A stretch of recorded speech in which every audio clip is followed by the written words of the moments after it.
Hello दोस्तों, Jharkhand talk में आपका स्वागत है। ये झारखंड के आधुनिक इतिहास का 5वां लेक्चर है और इस लेक्चर सीरीज़ में हम बात कर रहे थे अंग्रेज़ों के झारखंड के घुसने के बारे में।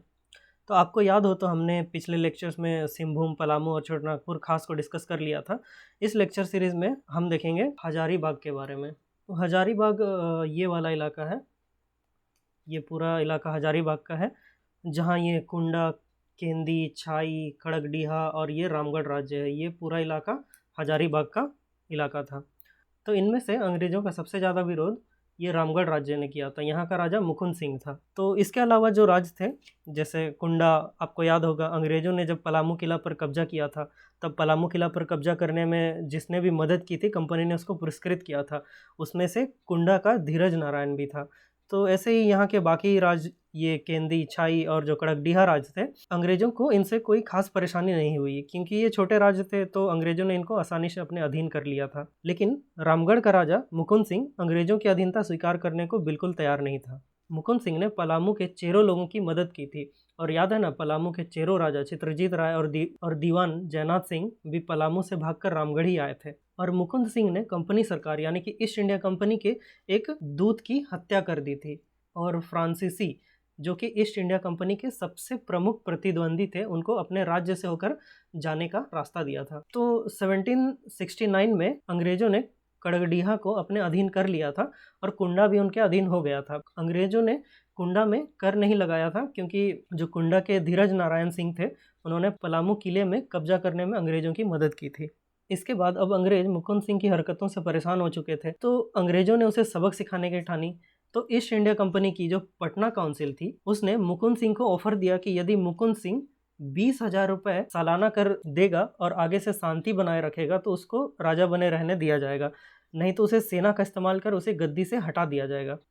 तो 1771 में शायद मुकुंद सिंह अंग्रेजों की बात मानने वाला था, तो उसने अपने वकील रामचंद्र सिंह को कैप्टन कैमक से संधि के उद्देश्य से मिलने भेजा। तो इसकी जानकारी कैप्टन ने पटना काउंसिल को दी। तब फिर पटना काउंसिल ने आदेश दिया कि मुकुंद सिंह को 1771 और 72 का 23,228 रुपये तो देना ही होगा, साथ में अगले 3 साल तक यानी कि 1772 से 75 तक का जो कर है वो 63,000 रुपये साथ में देना होगा। मतलब कि टोटल 86,228 रुपये मुकुंद सिंह को देना होगा। लेकिन मुकुंद सिंह के पास उतना पैसा नहीं था, तो उसने कैमक से इस राशि को 2 भाग में करने को कहा कि आधा वह पैसा देगा, मतलब कि आधी रकम वह नकदी देगा और आधा वो अनाज के रूप में देगा। लेकिन कैमक ने मना कर दिया। कैमक ने कहा कि ऐसा नहीं हो सकता, हमें तो पूरे पैसा चाहिए। उसने मना कर दिया। कैमक के मना करने पर मुकुंद सिंह भी संधि करने से इनकार कर देता है और अधीनता स्वीकार करने से भी मना कर देता है। तो इस समय मुकुंद सिंह को मराठों का साथ मिल रहा था, क्योंकि यही वो समय था जब अंग्रेजों और मराठों के बीच मतभेद काफ़ी बढ़ गया था। और आप लोगों को पता होगा कि 1775 में अंग्रेजों और मराठों के बीच एंग्लो मराठा युद्ध शुरू हुआ था, जो 1782 तक चला था। तो इस समय मराठा भी मुकुंद सिंह की मदद कर रहे थे और कुछ अंग्रेज विरोधी राजा वो भी मुकुंद सिंह का सहयोग कर रहे थे। तो ईस्ट इंडिया कंपनी रामगढ़ पर हमला करने का मौका ढूंढ रहे थे।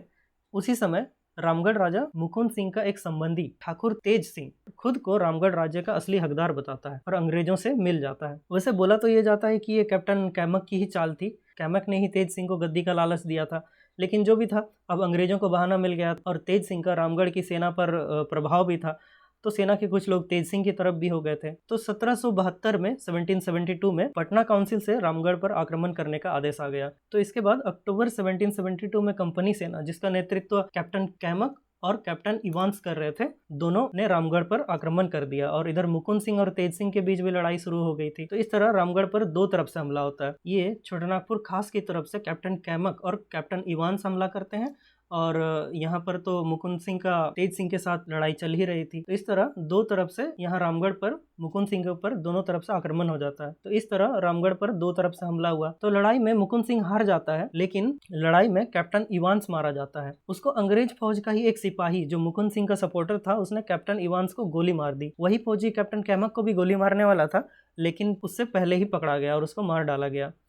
तो मुकुंद सिंह भागकर पंचेत चला गया और पंचेत का एक कलेक्टर था, कलेक्टर हिटली, उसने कंपनी के आदेश पर मुकुंद सिंह को बंदी बनाकर पटना भेज दिया। तो इस तरह रामगढ़ पर कंपनी का कब्जा हो जाता है और 1773 में कंपनी ने छोटानागपुर खास, पलामू और रामगढ़ को मिलाकर एक जिला बना दिया और कार्यभार जो है वो जैकब कैमक के हाथों में दिया, जो कैप्टन जैकब कैमक था उसके हाथों में सौंप दिया। और अगले 1 साल के भीतर इस पूरे इलाके को कैमक ने अंग्रेजों के अनुकूल बना दिया और मतलब कि अंग्रेजों के जाने के बाद कोई बदमाशी ना कर पाए इस तरह से यहाँ की व्यवस्था कर दी। और 1774 में ठाकुर तेज सिंह को रामगढ़ का राजा बना दिया गया और यहाँ का सालाना कर 30,000 रुपये तय कर दिया। तो अब ये हजारीबाग का इलाका भी पूरे अंग्रेजों के अधीन आ गया था और इसके साथ ही ये जो पूरा इलाका है ये वाला अंग्रेजों या ईस्ट इंडिया कंपनी के अधीन आ चुका है। तो नेक्स्ट वीडियो में हम देखेंगे मानभूम के बारे में। मानभूम ये धनबाद वाला इलाका है, ये इलाका था इधर, यहाँ पर आप देख पाएंगे ये पंचेत राज है, यहाँ पर ये मानभूम, भीरभूम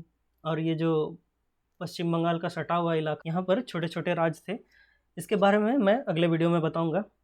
तो इस वीडियो में बस इतना ही। वीडियो अच्छा लगा तो चैनल को सब्सक्राइब कीजिए और दोस्तों के साथ वीडियो को शेयर जरूर कीजिए। आप मुझसे ट्विटर पर जुड़ सकते हैं या मुझे इस मेल आईडी पर मेल भी कर सकते हैं। Thank you so much. जोहार।